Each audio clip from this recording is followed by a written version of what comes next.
on Insta Live, I am experimenting with a fundraiser sort of bit on this app. So if you're watching this again on YouTube or on Insta IGTV, you may not see the fundraiser thing, but I'm having a little experiment because we had an idea for something cool that I may do in the future as well as this regular series. So hi, welcome to this week's Insta Chat Vibe. So uncle-like Insta Chat Vibe. What the fuck am I saying? Basically, welcome to this week's Insta Live. I'm going to be talking to someone that I'm in awe of, an amazing beat maker, producer, and just general musical badass called Gnarly Beats. She's just amazing. Like, I first saw her on Instagram, in fact, because of Pavan from Foreign Beggars. This guy, Pavan in blue, I don't know if you can see him, but yeah, he introduced me to her, and I was just blown away by her skills. I was like, what the fuck is this? And it was this skinny brown girl with glasses, and I'm obviously skinny and used to wear glasses, and I was like, oh my god, it's like my little sister. But beyond the kind of the fact that she reminded me of me when I was younger, at least looks-wise, I mean, she's way more talented than me. She was incredible. Like, her beats were just amazing. Her production that I discovered after her beat-making videos is also amazing. Hey, THTC is in the house.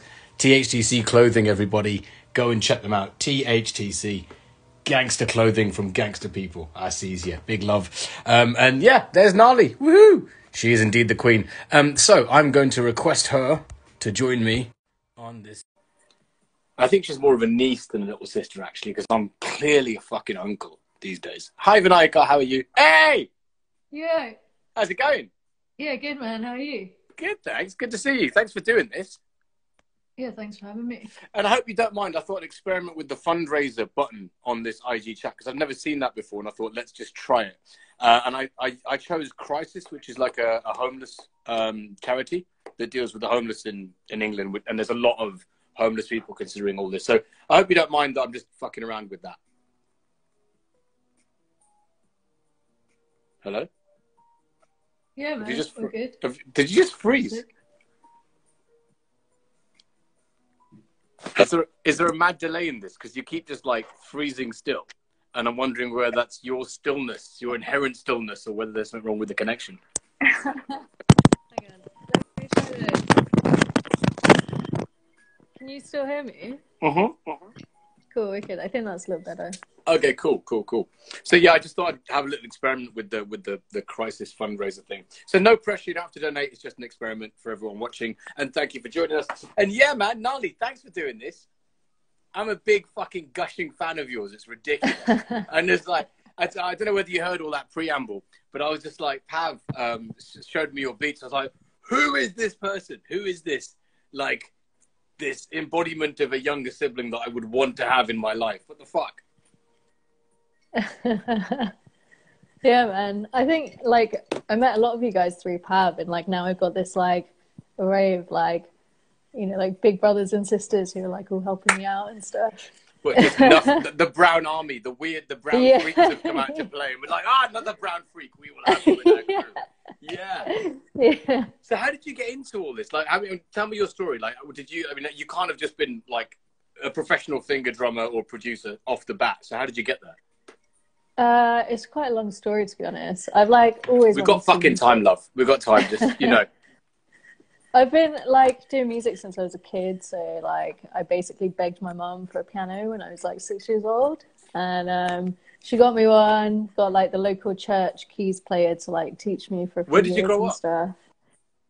In Northwest London. Okay, so you're Londoner born and bred. Yeah. Right. Yeah. Lived here pretty much my whole life. Yeah. But yeah, I was doing piano lessons for a while, and then I was a rapper for a couple of years. Fuck off! You're a rapper? No, is any of your stuff online? No, it doesn't exist anymore.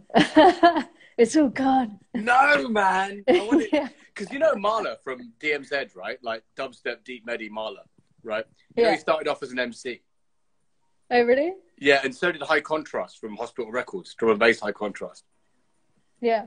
But well, really, that's how I got into MCs, making right? beats. Like, yeah. Like, It was just not, it's like not in my persona to be an MC, and I think I kind of realized that quite quickly. But I started making beats because I wanted beats to rap on, and then I just got like well into making beats and stuff. Oh, so that was the whole, it was like a sort of, let's create your own shit that you could actually flow to rather than trying to flow on other people's stuff. Yeah. Yeah, exactly. And your demeanor is so fucking calm and like relaxed and stayed. And I think as an MC, particularly knowing Pav for so fucking long, you've got to have a bit of bravado about you, I guess. Yeah, absolutely. Which I get, you know, I think that with all due respect, it just seems that your presence suits beat making more than jumping on the mic. Yeah, totally. I was really into MCing. Like I used to write bars every day for like a few years. But that was kind of like, you know, when you're in that like angsty teenager phase. So like I grew out of that, and then I was like, well, I don't have much to say anymore about anything. It was like, I hate you, you don't understand me, fuck you, that general teenage angst. Was that what it was? Yeah, 100%. I wrote a whole like song about how much I hated school. Can you remember any of the lyrics of it? No, not really. Come on, I know you can. I can't. I'm not doing it. Okay, fair enough. So you started making beats, I guess, as soon as that happened, as soon as you kind of grew up. Was that, I guess, going to uni or whatever? Yeah, so like when I was 15, so I did music GCSE at school, and that was kind of around the time I started producing. And then I did like music tech A level, and then wanted to study at uni and stuff as well. That's so fucking cool. My music teacher was a complete bastard and wouldn't let me take a music GCSE. Oh, really? Yeah, it was so I'm a little bit jealous of it. Yeah, man. So, I mean, where did you sort of start production first, then get into finger drumming? Yeah. I've been producing since I was like 15, but only finger drumming for about the last 5 years or so. Okay. And what was that process? I mean, you just literally picked up Machine, like, which is the native instrument thing, or did you start on like an MPC first, or what? What was the gateway drug to your current addiction? Well, the first controller I ever had was the first gen Launchpad, which was like one of the first kind of pad controllers that was for controlling Ableton, which was what I used at the time. And then I got an Ableton Push as well, but I found the pads were like really small and like not very easy to drum on. So yeah. I'd seen a guy called Jeremy Ellis, who's like the godfather of finger drumming. He was using Native Instruments Machine at the time. So I ended up getting one. The reason I got one was because like I didn't want to be just a bedroom producer. Like I guess kind of from, you know, like my MCing days and stuff, that kind of like performing bug still stuck with me. Like I wanted to perform in front of people. I didn't want to just like sit at home making beats. Yeah. So like finger drumming more was dynamic like to getting out there, right? Yeah. It's like something to watch, you know, rather than me just sitting there like twiddling knobs and stuff, or like just doing a DJ set. It's kind of more interactive. And then it was also about like improving my production style. So like, you know, like being able to play drums that were more groovy and stuff, rather than just like drawing them in. Yeah. So I got a Native Instruments Machine, and then it was kind of history from there. I got like really obsessed with it. I'm quite like an obsessive person sometimes. If like something really gets me, I'll get like really obsessive about it. Yeah. Ghost Infinitum on the comments is saying watching you finger drum is like rapping with your fingers, which I think is pretty appropriate. Yeah. I'd say that. Yeah, it's like. Sorry, it's like I just cut you off. Translating those thoughts into it. Yeah, like a few people have said, you know, because I'm quite immersed in the beatbox scene, and a lot of people say it's a bit like beatboxing as well, but like with my fingers. Yeah. I can see that. In fact, you produce or like post-produce the UK Beatboxing Championships. Is that right? Yeah, so I do all the post-production audio for them. That's insane. So beats are basically your life. You just kind of just float around the whole beats world, essentially. Yeah, pretty much, yeah. So Alice Music in the comments was asking, you know, it's just scrolled up, was saying, how do you arrange your live sets with finger drumming? How do I arrange my live sets? That's quite a good one, actually. I mean, because I've got like quite a big variety of different kind of beats. Like I don't really stick to one genre. And like from when I'm practicing and stuff, like all the videos that you see are like all different routines. So I've probably got like 150 different tracks that I can output. And then depending on the vibe of like whatever event or live stream I'm doing, I'll kind of put in different tracks depending on that. But a lot of the time it'll start off like chilled and then get like progressively heavier and heavier and end on some like drum and bass madness or something. Yeah. Do you ever remix stuff live, like sort of sample on the fly and then just reinterpret it? Or do you plan everything? Not, I mean, it's planned to an extent. Like, obviously, sometimes you kind of freestyle with it as well. So, like, you learn enough patterns in your head that you can kind of just flow with it at the time. But, like, I couldn't just, like, create a track, like, on stage because there's, like, some pre-planning that has to go into it in terms of how you chop it and all the sampling and stuff. Sure, sure. Have you ever done that with, like, a tune? Like, the reason why I ask is I'm a big fucking Prince nerd. And I'm just like, yo, I mean, like getting something fun, isolating a sample and then just throwing that in and reinterpreting a whole track. A little bit like how, who was it? You know, Kate Renata's re-edit of If by Janet Jackson? No, I haven't heard it. Oh, man, it's fucking sick. It's that fucking sounds sick. I love Kate Renata. Yeah.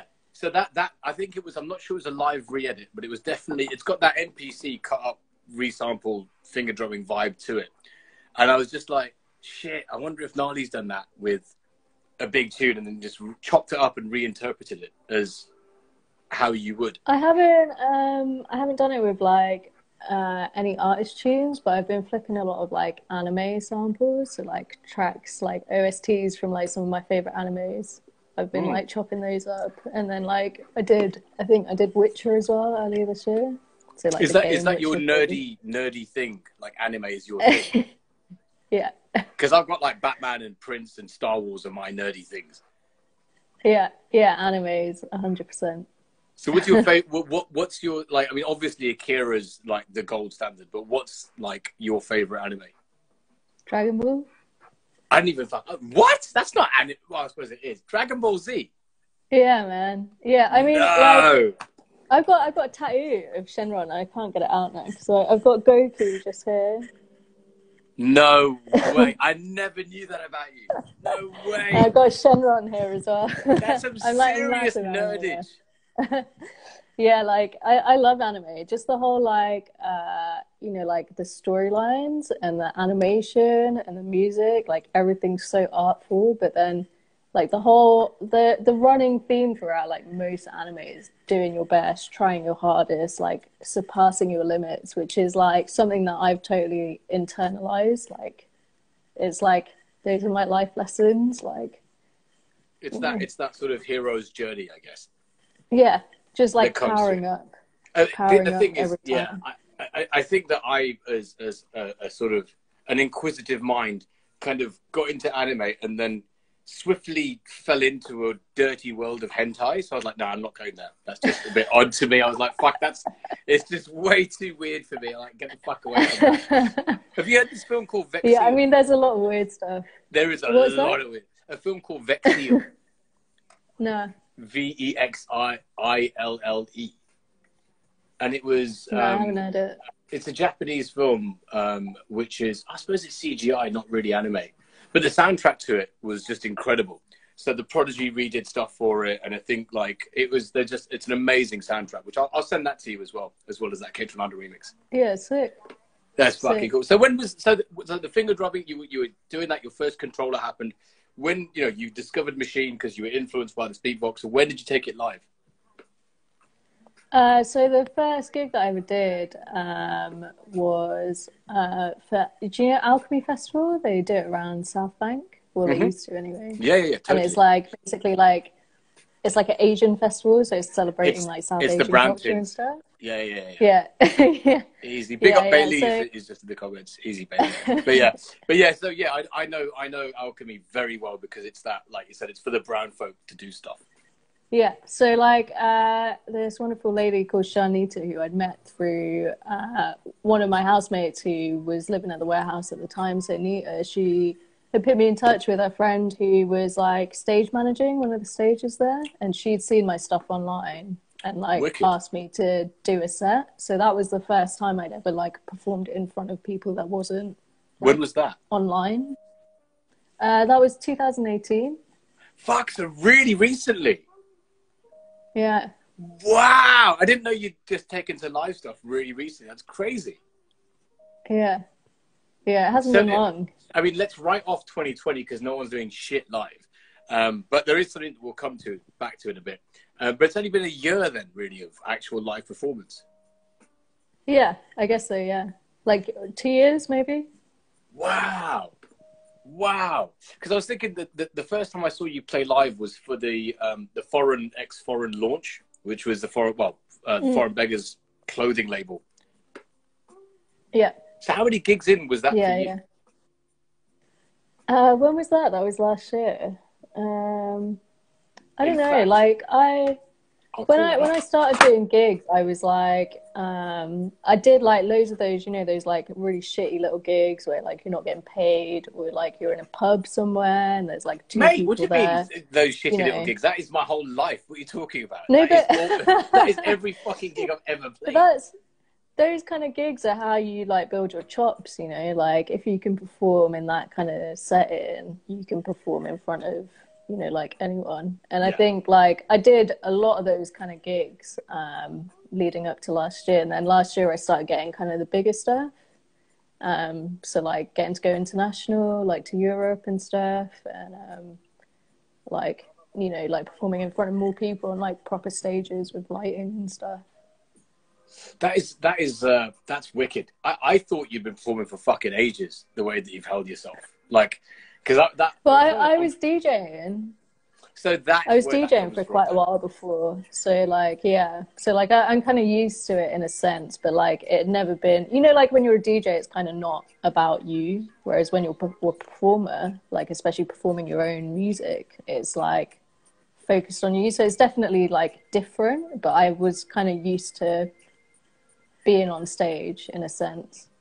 Yeah. I'm trying to find exactly that date actually when you played. I'm just scrolling through my timeline on my desktop. So I am listening to you. I'm just trying to figure out exactly when that foreign performance was. But you know, here we go. Got it.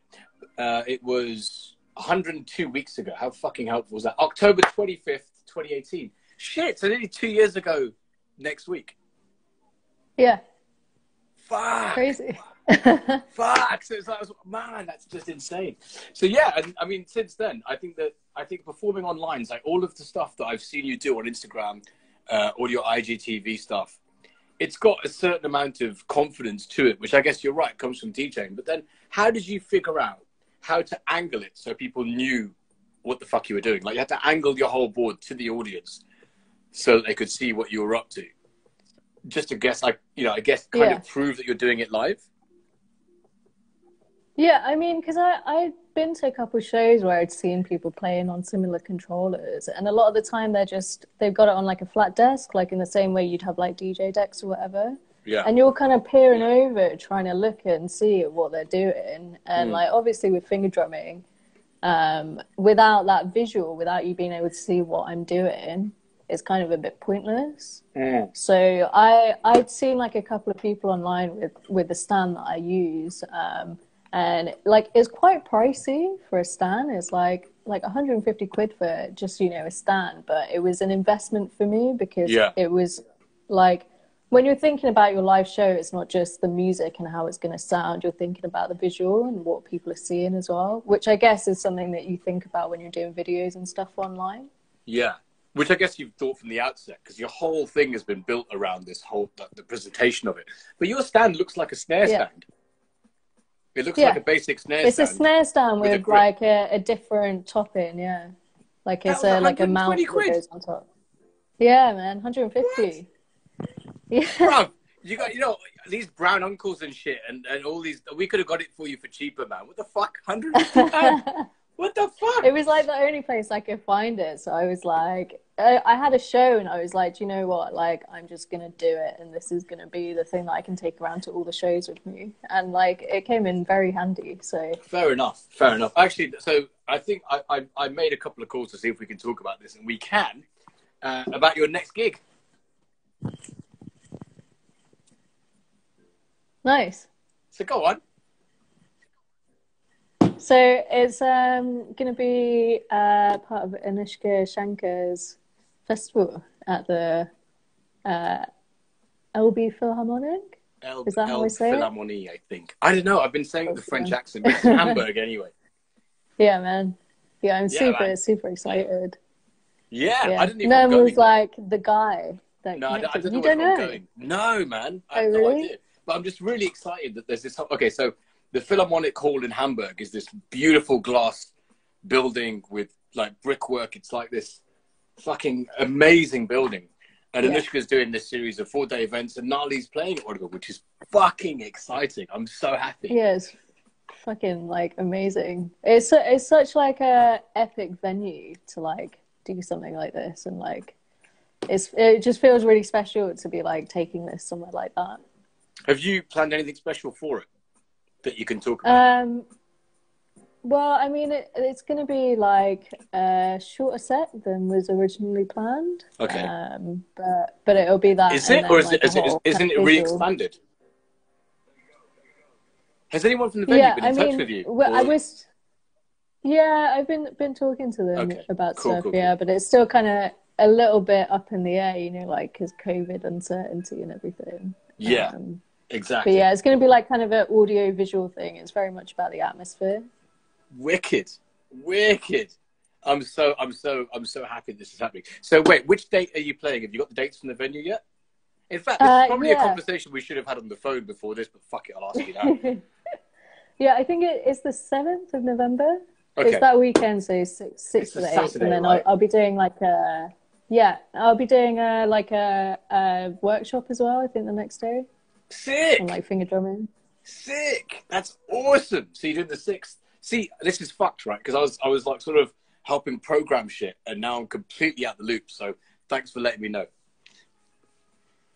Yeah, sick, man. That's awesome. Crazy. So like you might not be going out there then. The COVID restrictions have like really fucked everything, you know. It's kind of a case of safety. It was so funny. I got an email back from one of the people arranging it saying they're looking at, and because it was a German translation, right? So the email back was like, we may not be able to accommodate you due to hygiene reasons. And I was like, love, you know, that's not the first time I've been told to fuck off because of bad hygiene. You know, it's fine. So yeah, I don't know. Do you know what I mean? I really don't know. I mean, fingers crossed, I'll be there because I've got like, there's a whole lot of other shit I have to do. But I'm so glad you're doing the workshop. Yeah, like, I mean, it kind of all depends at the moment as well, because, you know, like you were saying about COVID restrictions, and like we were talking about this before about how I've got to apply for Schengen, which I haven't done yet, and it's like kind of closing in. So if I don't get that done, you better get on the application for fuck's sake. It's not in my hands. I've been waiting for the venue to like send the stuff that I need. Okay. Well, I'll make a note to chase them then. Are they on the case or not? Or do you need? Yeah. Okay. I'm just writing a note anyway. But that's the other point that you've nicely come to, is that you're not British. No. Like, okay, so you're born in London, but you're Sri Lankan, which, I mean, like, I'm Indian and I was born in Birmingham. I just burped. Sorry about that. My uncleness is coming out. But yeah, so, I mean, how are you a Sri Lankan citizen in London if you were born here? So, like, I think to, like, automatically qualify for British citizenship here, you have to either have like a British parent or you have to have applied for it before you're 18. And so like both my parents are Sri Lankan, and then I was born here, lived here my whole life, like gone through the whole education system, blah blah blah. But like my mum didn't really know about like this kind of stuff and like what you have to do. And apparently it's, you know, like I've seen stories in the news about like people that similar things have happened to, where if you don't get your British citizenship before you're 18, you then have to go through the whole process of like getting further leave to remain, indefinite, like permanent residency, and then applying for your British citizenship. So like I'm kind of at the final stages now, but because of COVID, everything's been kind of longed out this year. I can't believe that you're not like that you haven't been naturalized already, seeing as you're born here, you're raised here, like listen to you talk, you know, there's no single trace of Bud at all anywhere. And by bud, I don't mean weed. I mean the bud bud ding ding, the racist kind of approach that we get, attacked with. There's no trace of that at all, which is mad. No, well, like I don't even speak Sinhalese, like I barely understand the language. Like I've only visited there a couple of times. Like I've literally lived in the UK like my whole life.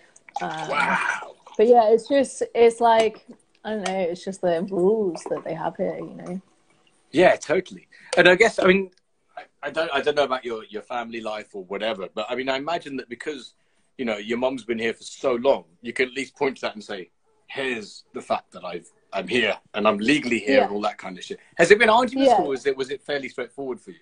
Did they give you any shit? It was fairly straightforward, but like, it was just a really long process. Like it's been ongoing for like the last 7, 8 years and stuff. So there was never any like problems, but like obviously I've had to spend a lot of money on lawyers and like fees because you have to pay for every single visa that you get, and then like naturalisation costs a bomb as well. That is crazy. That is totally crazy. But I think that's the other thing, is that I think that like paying for natural, doesn't that like piss you off a bit, seeing as that it's an obvious thing for you? Yeah, I think that the main thing that pisses me off, like not just having to pay for all that stuff and go through the process, is one of the things that you have to do to become naturalised in this country is you have to do a life in the UK test, which varies like a motherfucker. Yeah, but it is so, like, the questions on it, like, it's multiple choice. They ask you, like, super basic questions, like, what do English people traditionally have for Christmas dinner? It's like, the thing that annoyed me about that was, like, why am I having to do this? Like, I've literally grown up here, lived here my whole life, and, like, I'm having to answer these stupid questions. What were the 4 choices on that question? Was it, like, turkey, skunk, by skunk I mean the animal, not the drug. Turkey, skunk. I don't know. What were the? Give me the choices. So like for example, it would be like turkey, fish and chips, like sausage and mash, or like I don't know, what's like another weird meal, like curry or something. Do you know what I mean? Like, it will literally be like that. You'll have 4 multiple choice, and then you just have to choose one. And everyone in those centres, like, when I went in there, like, none of the people doing the test can speak English, or, like they're clearly, like, like, just fresh into the UK. Yeah. And, like, are sitting there for, like, a good hour trying to get through it. And I was in and out in 5 minutes with 100% pass rate. It's like, like stuff like that, like you shouldn't have to do that in the system. Yeah. Like it's crazy. Are you a Peep Show fan? Yeah, I watched it a lot when I was doing my A-levels. So what are your thoughts on cauliflower at Christmas? I don't do cauliflower at Christmas. It's not traditional, is it? It just doesn't fucking work. No, I don't think so. I don't think so. Yeah, cauliflower at Christmas is not the one. It's not the vibe. But I mean, no. But then again, like I don't like turkey, so. You know what? I had my first turkey Christmas dinner last year, and it was fucking great. Really? I was pleasantly surprised. Not dry. No, man. Just put some more gravy on that shit and some like nice moist stuffing. But you know what? That whole thing about like finances is fascinating, because we're in, obviously, I mean, let me mansplain what's happening with musicians right now, yeah? Basically, we're not earning shit because we can't do anything. But you've kind of repurposed a lot of things, because I guess your career started online anyway. And equally, and let me just try and get this name right. Numa Breathe. Yeah, Numa Breathe, that's a great name with a silent P. Is asking, like, have you got any plans for any tuition or the masterclasses online?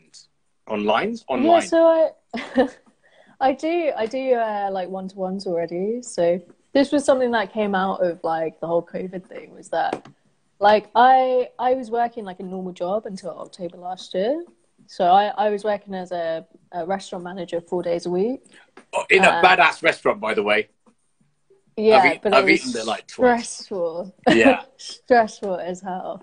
And then doing music as like a side hustle on like all my days off. And then I like quit last year because like I had a couple of gigs lined up, and then I was going to like really push it and stuff. And then the whole pandemic happened, lockdown, blah, blah, blah, like we all have to stay at home.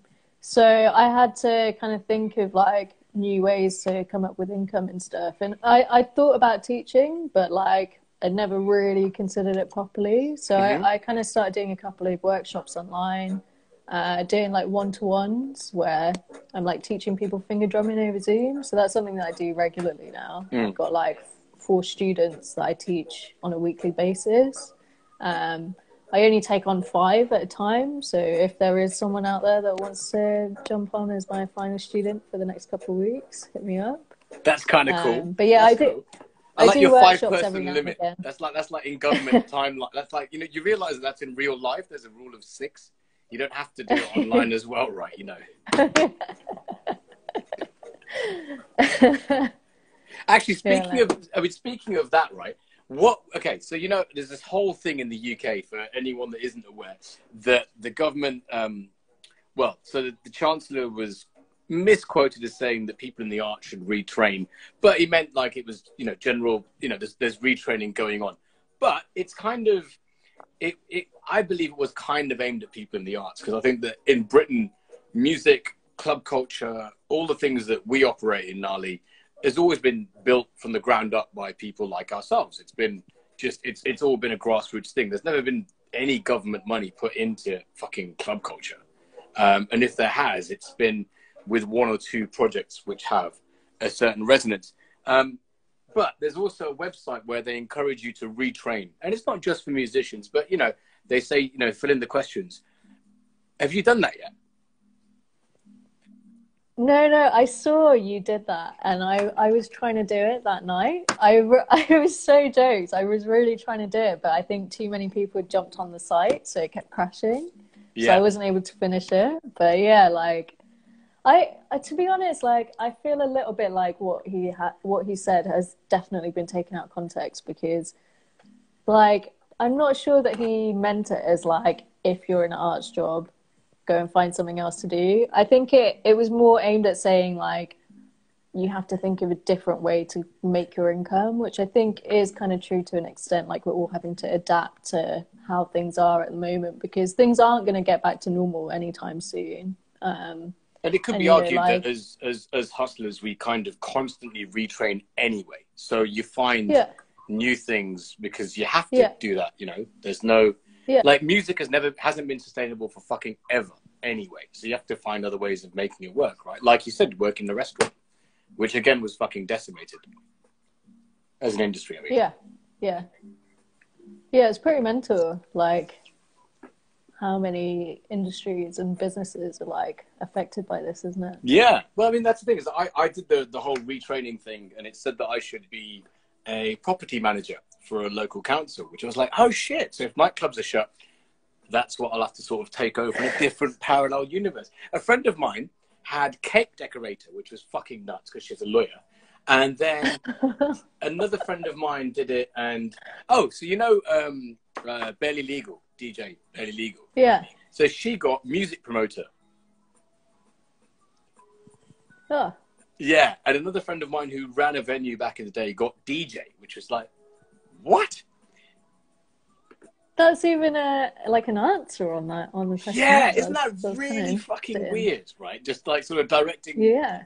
I mean, someone else got boxer. It was like, what the fuck? Like, there's some just really weird suggestions in there. So if you had a choice in your wildest dreams, what's the most ridiculous thing you would want to be retrained as? I think, I don't know. Maybe like cat grooming, or I'd probably say pastry chef. It's kind of something that I wanted to do for ages, but like the kind of hours that chefs have to put in, it was like never something I could commit to. Why a pastry chef? Is there like this whole like just like eating pastries? Yeah, there is a bit of that. Like I love I love eating pastries, but then also like the level of skill is kind of very similar in a way to like being a producer. Like it takes a lot of skill and perfection to like kind of perfect your craft, and that's translated into being a pastry chef. Like it's very much about precision. And layers and balance and that whole... And it's artistic as well, like visually, you're creating something beautiful for someone to eat. As opposed to something beautiful for someone to hear. Exactly. Siona in the comments says she doesn't trust anything the government says will do. I mean, I totally agree with you. And someone, neuropterics.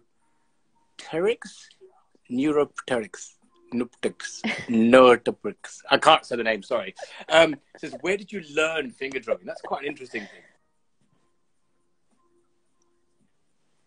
Where? Yeah. I guess at the time when I started, there wasn't a lot of people doing it. So there are like a few kind of tutorials online. Jeremy Ellis, who, like I said earlier, was the godfather of finger drumming. He's got, I think they might still actually be up, but he had like a bunch of tutorials on YouTube.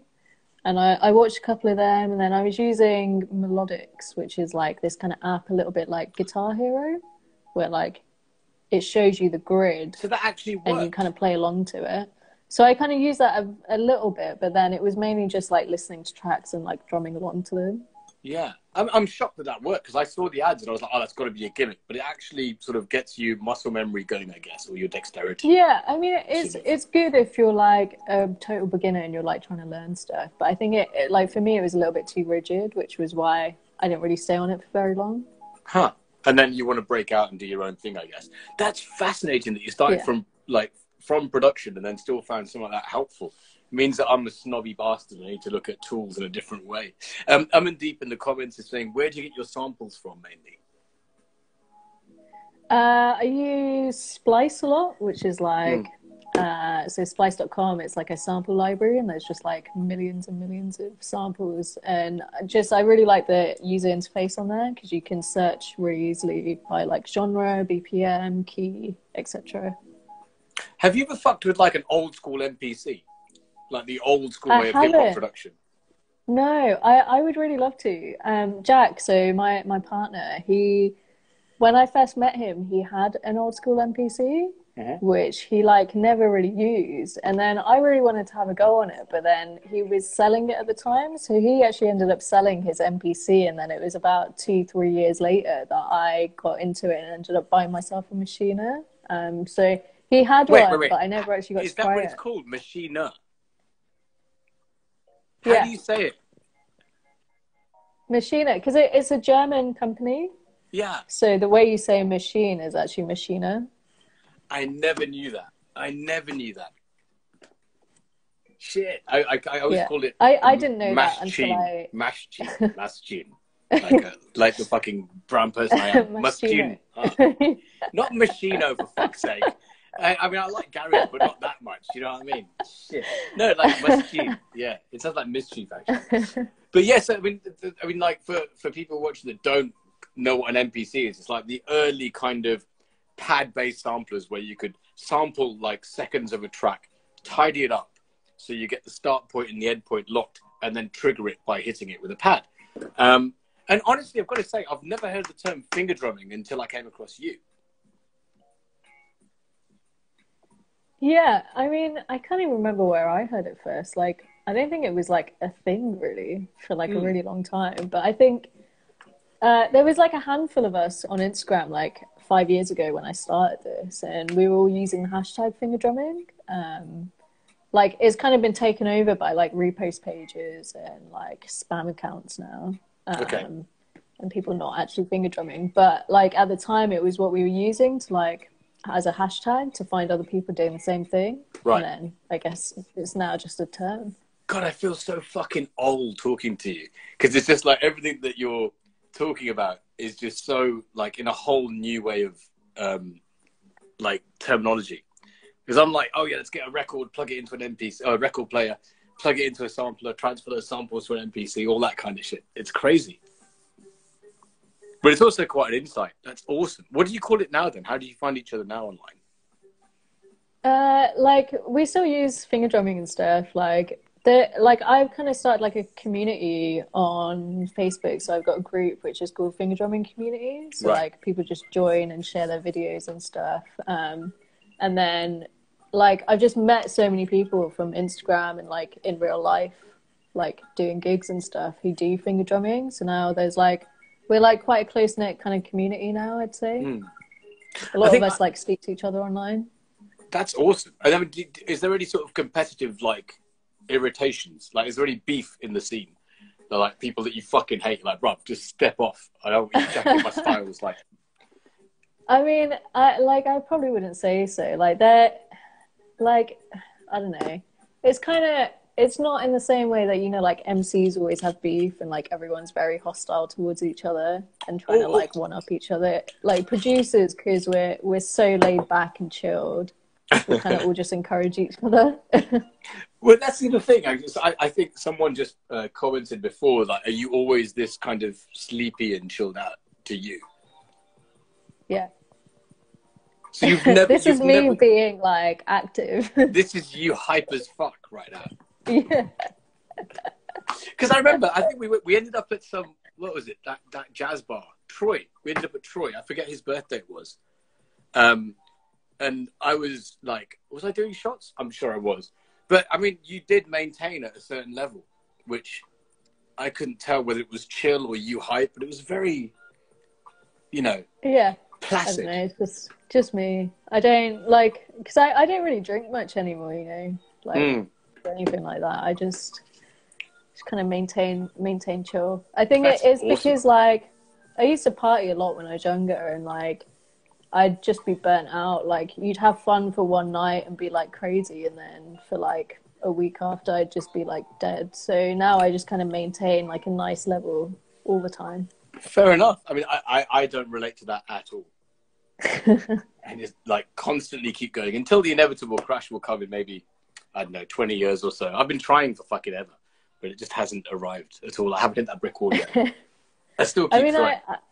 I kind of admire it. Like for me, I think because I'm an introvert as well, like to like be around people and like talking and stuff, it takes a lot of energy for me. So like I kind of get more energy from spending time on my own.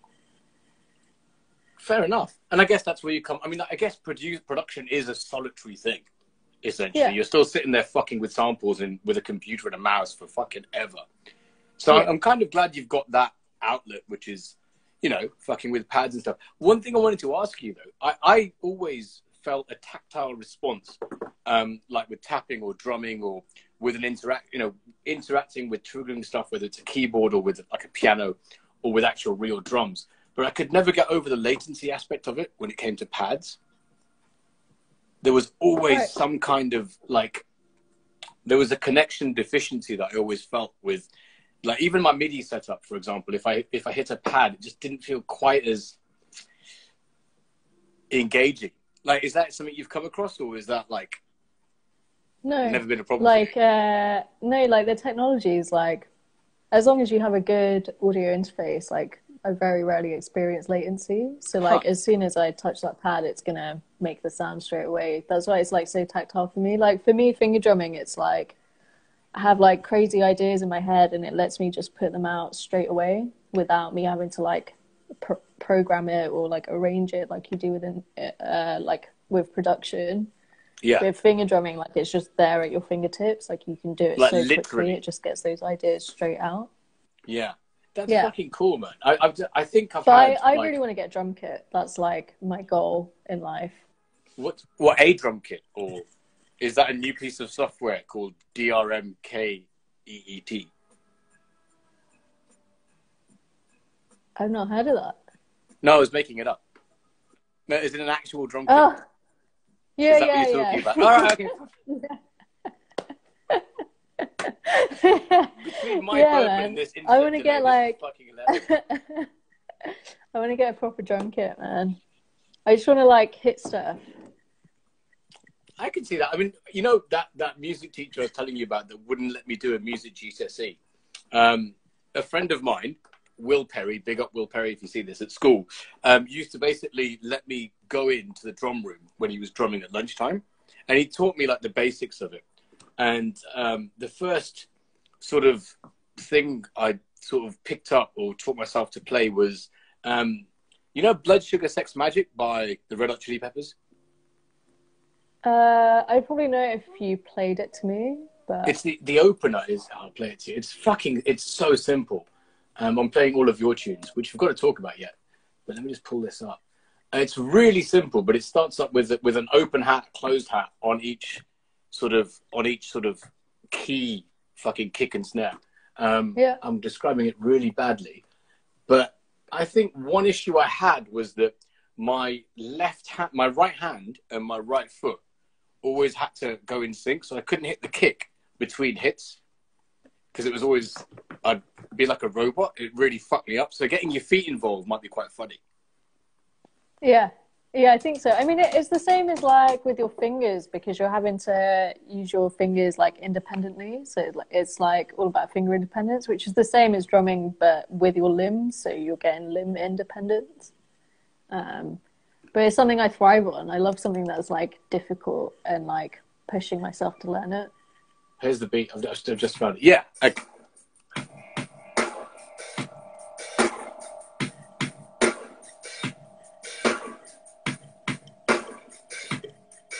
Just that left foot on the hat fucked me up for so long, like forever. And I was like, I think I was maybe 13 or something when I did that. And I was like, But yeah, big up Will Perry, man. He helped me get to a kit.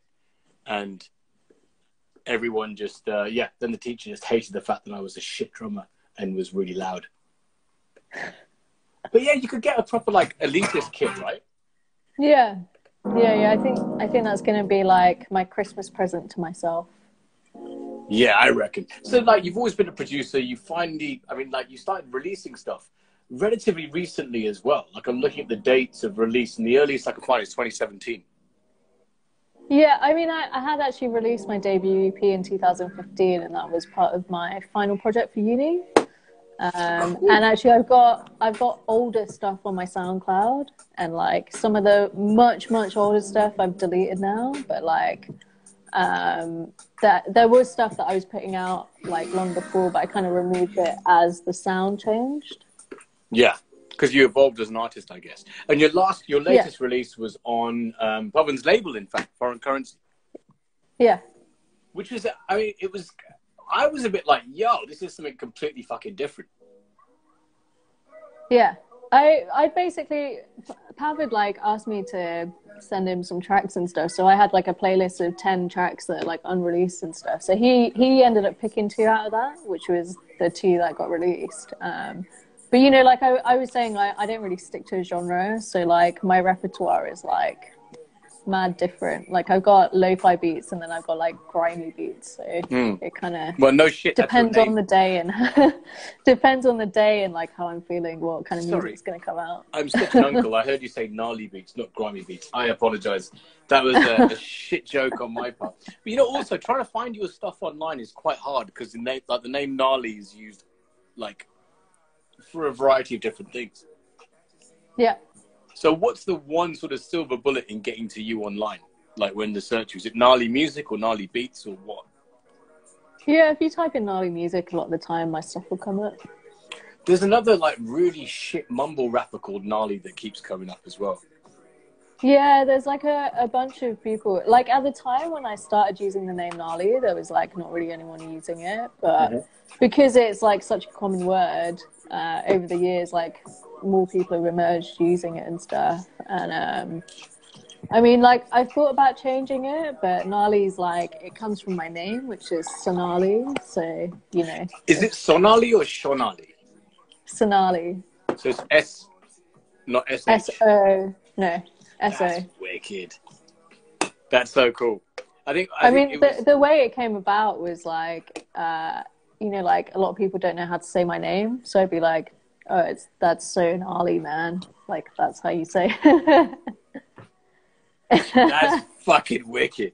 That's so fucking cool. I mean, does the multi-genre thing kind of fuck with how people perceive you? Or is the whole idea of you being a producer across genres easier to deal with? I think it does fuck with some people sometimes. I always get one guy who's like commenting on all my videos, like, do some drum and bass again, please do some drum and bass again. And like, you know, like I haven't felt like doing drum and bass for months. So like, I think it does fuck with some people, but like it comes part and parcel with who I am. Like, if you've been following me for a while and you know my stuff, you know that I don't make the same genre for everything. Yeah. Yeah. I think that's kind of a good thing. What are your thoughts on maximalism? What's that? So the whole kind of that Kate Tornado remix I was talking about before. There's another artist called Bobby Tank who's fucking wicked, and he basically plays all of his shit on a MIDI kit in the studio. It's just incredible. You know what? I'm going to send you a bunch of music. I think you'll really enjoy it. It's really splashy, really crashy, and sort of like triple hits across stuff. It's wicked. Lots of fills, lots of triple hits, and in fact, let me pull something up for you. Bobby Tank. God, the new iTunes is shit. There we go. What's a good tune? There we go. And this might be a good example of the kind of stuff. Also, my computer's being a right bastard at the moment because I got given like a 3 terabyte drive full of Prince videos, and it's backing up.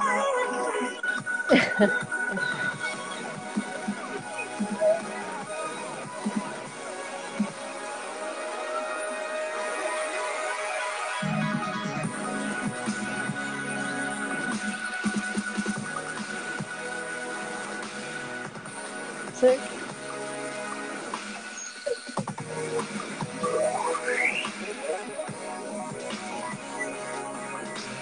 It's just so many fills and so many edits and so much like little slight off-key shoulder variations. Oh yeah, I love listening to that kind of stuff. It reminds me a little bit of Polyphia, which is like they're kind of a metal band, but not really. But like they're like heavily trap and R&B influence. So it's like super melodic. Polyphia, and like if you listen to Goat is just like there's a reason why it's called Goat.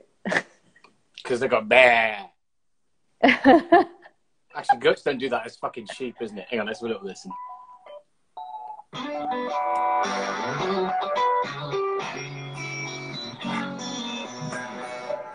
Man, they look so young. I'm such a fucking uncle. I'm like, yo. Except the drummer. The drummer looks quite aged. Oh, they must resample everything they play. That's no way played live. No fucking way. No, it's live. It's live. It's fucking live. It's crazy. Really? They've got a gate on everything. They must have a gate on every single fucking instrument. No, man. No, there's they like must have a fucking loads gate. Of videos. There's loads of videos of them playing this live. Like there's a live soundtrack version. It's crazy. No, it blows my mind. They've got to have a gate on it. There has to be. There's no. No, man. What? It's real. Tim Henson's put up a tutorial, like showing how he plays it and stuff. Like it's live. It's mental. The fuck? Okay, well, thanks for that, Ref. Numa Breathe is asking a bunch of questions in the comments, some of which I can't decipher, but I'm going to put one on the screen, which I think's... There you go. Hang on. Oh, okay. Shit. Hang on a second. You can receive questions, but can't show them on screen during a fundraiser. Okay, fine. So this guy's, or this lady, or this person is saying, I write lyrics, but I'm confused. Should I use chord progression in push? What was that again? I guess someone's being creative and says, should they use chord progression when they're writing? Yeah, totally. If I'm writing a song or whatever, a lot of the time I will start with chord progression. That will be the first element that I put in, and then it will really be the not a beat. Everything. Nah, chord progressions. I think that probably comes from my like piano background, I guess. Holy shit, you're mad musical. That's fucking insane. That's so, because I'd imagine that you'd start straight with the beat first and get the vibe, and then build the groove around the beat. Wow. No. So you think in terms of chords when you produce? Yeah. Wow. 100%. What? So is that like emotionally dictated? Like you understand exactly which chord progressions would create a certain emotion, then run with that, or? Yeah. Huh. Wow. That's badass. So if you wanted to make someone insanely happy, what chord progression would you use? Like a sense of relief or a sense of like euphoria? You just do major triads, wouldn't you? I don't know, I'm asking you. Yeah, major triads, yeah. But for me, like a lot of the time, because music's like expressive for me, and like I'll tend to use like major or minor sevenths, which are more kind of leaning towards the jazz chords. So like 2-5-1 progressions and stuff. Which wow, have you done stuff that isn't like with time signature shifts as well when you? I've tried doing like a bit of kind of 3/4 stuff and then 6/8, but like it often doesn't work very well, and like especially putting it into a set, like transitioning between them, I kind of haven't quite figured that out yet, so I tend to stick in 4/4. Yeah, I think one way that I discovered that the transitions work between 4/4 and something else was sort of, you know, when you have you cut down the break to its first one, you just glitch it out basically. That one is universal, and you can unglitch it to a different time signature.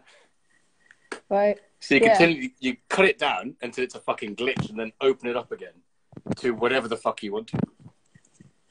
Which I found. Yeah, I'm gonna have to try it out. I'd love to, but I think I that's why I want to get drums, so I can get better at like rhythm, just generally.